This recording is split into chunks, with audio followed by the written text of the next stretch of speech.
वासुदेवाय। कृष्णं नारायणं वन्दे,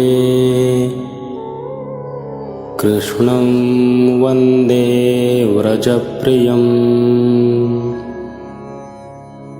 कृष्णं द्वैपायनं वन्दे, कृष्णं वन्दे पृथासुतम्। नमो नमः। श्रीमद्भागवत महापुराणस्य अध्ययनार्थम् अस्मिन् उपक्रमे भवतां हार्दं स्वागतम्। गतपाठे वयं प्रथमं, द्वितीयं, तृतीयं, चतुर्थं च श्लोकं पठितवन्तः। अस्मिन् पाठे पञ्चमं, षष्ठं, सप्तमं, अष्टमं च श्लोकं पठिष्यामः। इति निश्चित्य चिद्रूपः सद्रूपां त्वां ससर्जः, परमानन्दचिन्मूर्तिः सुन्दरीं कृष्णवल्लभाम्। बद्ध्वाञ्जलिं त्वया पृष्टं किं करोमीति चैकदा, त्वां तदा ज्ञापयत् कृष्णो मद्भक्तान् पोषयेति च। पदच्छेदः।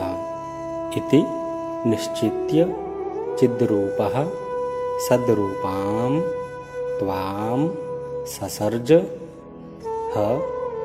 परमानन्दचिन्मूर्तिः सुन्दरीं कृष्णवल्लभां, बद्ध्वा अञ्जलिं त्वया पृष्टं किं करोमि इति च एकदा, त्वां तदा आज्ञापयत् कृष्णः मद्भक्तान् पोषय इति च।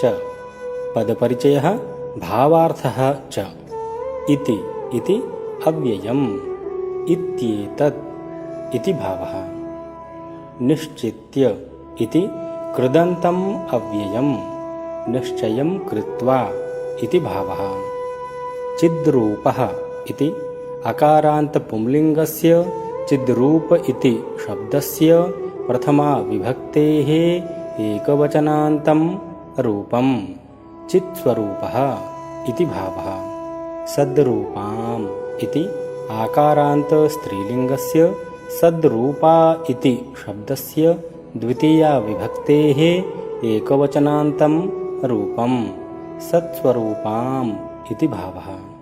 त्वाम् इति सर्वनाम्नः दकारान्तस्त्रीलिङ्गस्य युष्मद् इति शब्दस्य द्वितीया विभक्तेः एकवचनान्तं रूपं भवतीम् इति भावः।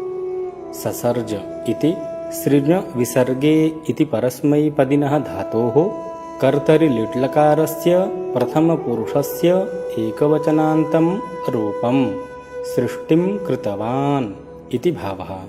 परमानन्दचिन्मूर्तिः इति इकारान्तपुंलिङ्गस्य परमानन्दचिन्मूर्ति इति शब्दस्य प्रथमा विभक्तेः एकवचनान्तं रूपं परमानन्दचैतन्यस्वरूपः इति भावः।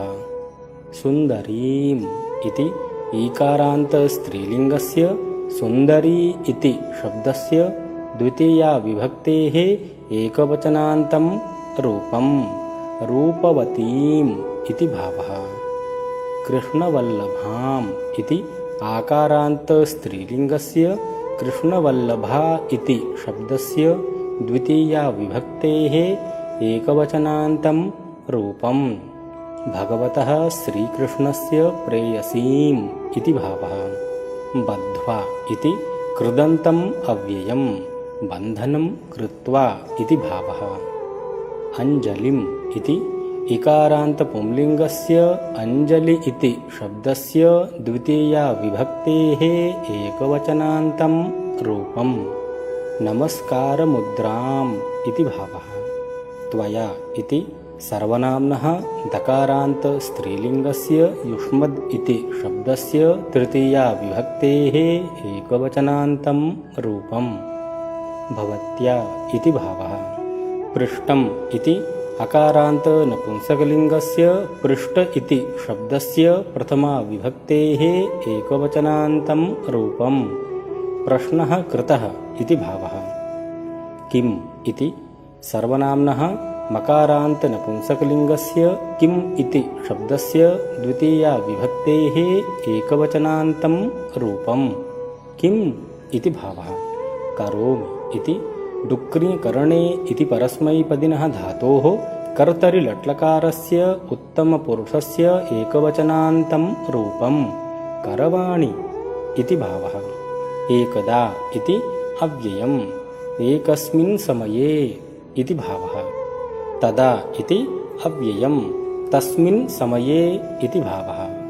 आज्ञापयत् इति आङ् उपसर्गपूर्वकस्य ज्ञा अवबोधने इति परस्मैपदिनः धातोः निजन्ते कर्तरि लङ्लकारस्य प्रथमपुरुषस्य एकवचनान्तं रूपम्। आज्ञां दत्तवान् इति भावः। कृष्णः इति अकारान्त पुंलिङ्गस्य कृष्ण इति शब्दस्य प्रथमा विभक्तेः एकवचनान्तं रूपम्। भगवान् वासुदेवः श्रीकृष्णः इति भावः। मद्भक्तान् इति अकारान्त पुंलिङ्गस्य मद्भक्त इति शब्दस्य द्वितीया विभक्तेः बहुवचनान्तं रूपम्। मम भक्तान् इति भावः। पूषय इति पुष धारणे इति परस्मैपदिनः धातोः कर्तरि लोट्लकारस्य मध्यमपुरुषस्य एकवचनान्तं रूपम्। पोषणं कुरु इति भावः। अन्वयः इति निश्चित्य परमानन्दचिन्मूर्तिः चिद्रूपः कृष्णवल्लभां सुन्दरीं त्वां ससर्ज। एकदा त्वया अञ्जलिं बद्ध्वा पृष्टं किं करोमि इति। तदा त्वां मद्भक्तान् पोषय इति कृष्णः आज्ञापयत्। भावार्थः इत्येवं प्रकारेण निश्चयं कृत्वा एव परमानन्दचिन्मूर्तिः ज्ञानस्वरूपः श्रीहरिः भगवतः श्रीकृष्णस्य प्रियतमायाः सुन्दर्याः तव रचनां कृतवान्। एकदा त्वमेव अञ्जलिं बद्ध्वा भगवन्तं पृष्टवती यत् अहं किं करवाणि। तस्मिन् समये भगवान् श्रीहरिः तुभ्यम् आज्ञां दत्तवान् यत् त्वं मम भक्तानां पोषणं कुरु। भावार्थ इस तरह से निश्चय करके ही परमानंद चिन्मूर्ति ज्ञान स्वरूप श्री हरि ने भगवान श्री कृष्ण की प्रियतमा और सुंदर रूप वाली तुम्हारी रचना की। एक बार तुमने हाथ जोड़कर भगवान से पूछा कि मैं क्या करूं। उस समय भगवान ने तुम्हें आज्ञा दी कि तुम मेरे भक्तों का पालन पोषण करो। अंगीकृतं त्वया तद्वै प्रसन्नो भूद्धरिस्तदा मुक्तिं दासीं ददौ तुभ्यं ज्ञानवैराग्यकाविमौ पोषणं स्वेन रूपेण वैकुण्ठे त्वं करोषि च भूमौ भक्तविपोषाय छायारूपं त्वया कृतम्। पदच्छेदः अंगीकृतं त्वया तद् वै प्रसन्नः अभूत् हरिः तदा मुक्तिं दासीं ददौ तुभ्यं ज्ञानवैराग्यकौ इमौ पोषणं स्वेन रूपेण वैकुण्ठे त्वं करोषि च भूमौ भक्तविपोषाय छायारूपं त्वया कृतम्। पदपरिचयः भावार्थः च। अङ्गीकृतम् इति अकारान्त नपुंसकलिङ्गस्य अङ्गीकृत इति शब्दस्य प्रथमा विभक्तेः एकवचनान्तं रूपं स्वीकृतम् इति भावः। त्वया इति सर्वनाम्नः दकारान्त स्त्रीलिङ्गस्य युष्मद् इति शब्दस्य तृतीया विभक्तेः एकवचनान्तं रूपं भवत्या इति भावः। तद् इति सर्वनाम्नः दकारान्त नपुंसकलिङ्गस्य तद् इति शब्दस्य प्रथमा विभक्तेः एकवचनान्तं रूपं तत्कार्यम् इति भावः। प्रसन्नः इति अकारान्त पुंलिङ्गस्य प्रसन्न इति शब्दस्य प्रथमा विभक्तेः एकवचनान्तं रूपं सन्तुष्टः इति भावः। अभूत् इति भूसत्तायाम् इति परस्मैपदिनः धातोः कर्तरि लुङ्लकारस्य प्रथमपुरुषस्य एकवचनान्तं रूपम् अभवत् इति भावः। हरिः इति इकारान्त पुंलिङ्गस्य हरि इति शब्दस्य प्रथमा विभक्तेः एकवचनान्तं रूपं भगवान् श्रीहरिः इति भावः। तदा इति अव्ययम् तस्मिन् समये इति भावः। मुक्तिम् इति इकारान्त स्त्रीलिङ्गस्य मुक्ति इति शब्दस्य द्वितीया विभक्तेः एकवचनान्तं रूपं मुक्तिनामधेयाम् इति भावः। दासीम् इति ईकारान्त स्त्रीलिङ्गस्य दासी इति शब्दस्य द्वितीया विभक्तेः एकवचनान्तं रूपं सेविकाम् इति भावः। ददौ इति डुदाय दाने इति परस्मैपदिनः धातोः कर्तरि लिट्लकारस्य प्रथमपुरुषस्य एकवचनान्तं रूपं दत्तवान् इति भावः। तुभ्यम् इति सर्वनाम्नः दकारान्त स्त्रीलिङ्गस्य युष्मद् इति शब्दस्य चतुर्थी विभक्तेः एकवचनान्तं रूपं भवत्यै इति भावः। ज्ञानवैराग्यकौ इति अकारान्त पुंलिङ्गस्य ज्ञानवैराग्यक इति शब्दस्य द्वितीया विभक्तेः द्विवचनान्तं रूपं ज्ञानं वैराग्यं च इति भावः। इमौ इति सर्वनाम्नः मकारान्त पुंलिङ्गस्य इदम् इति शब्दस्य द्वितीया विभक्तेः द्विवचनान्तं रूपं एतौ इति भावः। पोषणम् इति अकारान्त नपुंसकलिङ्गस्य पोषण इति शब्दस्य द्वितीया विभक्तेः एकवचनान्तं रूपं पोषणम् इति भावः।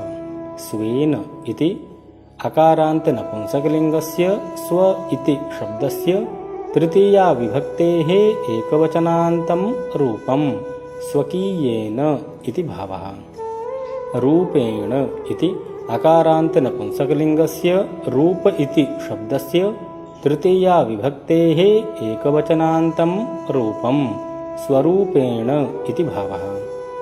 वैकुण्ठे इति अकारान्त नपुंसकलिङ्गस्य वैकुण्ठ इति शब्दस्य सप्तमी विभक्तेः एकवचनान्तं रूपं वैकुण्ठलोके इति भावः। त्वम् इति सर्वनाम्नः दकारान्त स्त्रीलिङ्गस्य युष्मद् इति शब्दस्य प्रथमा विभक्तेः एकवचनान्तं रूपं भवति इति भावः। करोषि इति डुक्रिकरणे इति परस्मैपदिनः धातोः कर्तरि लट्लकारस्य मध्यमपुरुषस्य एकवचनान्तं रूपं विदधासि इति भावः। भूमौ इति इकारान्त स्त्रीलिङ्गस्य भूमि इति शब्दस्य सप्तमी विभक्तेः एकवचनान्तं रूपं भूलोके इति भावः। भक्तविपोषाय इति अकारान्त पुंलिङ्गस्य भक्तविपोष इति शब्दस्य चतुर्थी विभक्तेः एकवचनान्तं रूपं भक्तानां पोषणाय इति भावः। छायारूपम् इति अकारान्तनपुंसकलिङ्गस्य छायारूप इति शब्दस्य प्रथमाविभक्तेः एकवचनान्तं रूपं छायास्वरूपम् इति भावः। कृतम् इति अकारान्तनपुंसकलिङ्गस्य कृत इति शब्दस्य प्रथमाविभक्तेः एकवचनान्तं रूपं विहितम् इति भावः। अन्वयः त्वया वै तत् अङ्गीकृतं तदा हरिः प्रसन्नः अभूत् तुभ्यं मुक्तिं दासीम् इमौ ज्ञानवैराग्यकौ च ददौ। त्वं वैकुण्ठे स्वेन रूपेण पोषणं करोषि भूमौ च भक्तविपोषाय त्वया छायारूपं कृतम्। भावार्थः त्वं भगवतः श्रीहरेः ताम् आज्ञां स्वीकृतवती अतः भगवान् श्रीहरिः त्वयि अतीव प्रसन्नः अभवत्। सः तुभ्यं दासीरूपेण मुक्तिं पुत्ररूपेण एतौ ज्ञानवैराग्यौ च प्रदत्तवान्।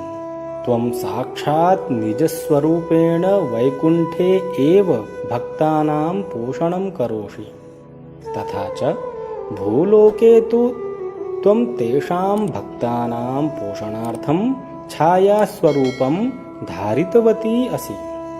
भावार्थ तुमने भगवान की उस आज्ञा को स्वीकार कर लिया, इसलिए भगवान श्रीहरि तुम पर बहुत प्रसन्न हो गए।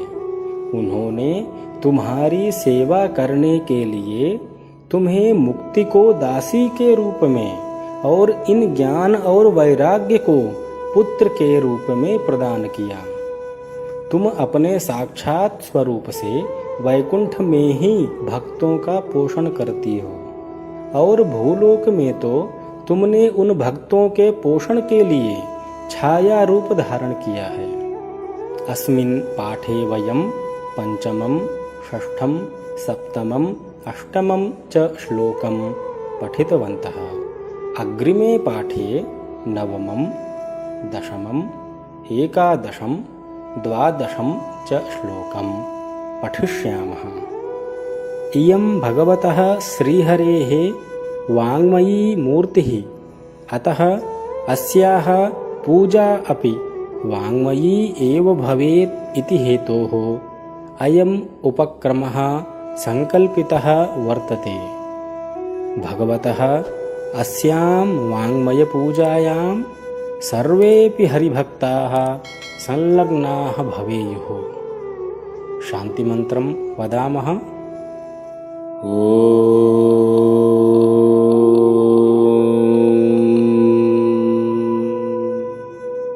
सर्वे भवन्तु सुखिनः,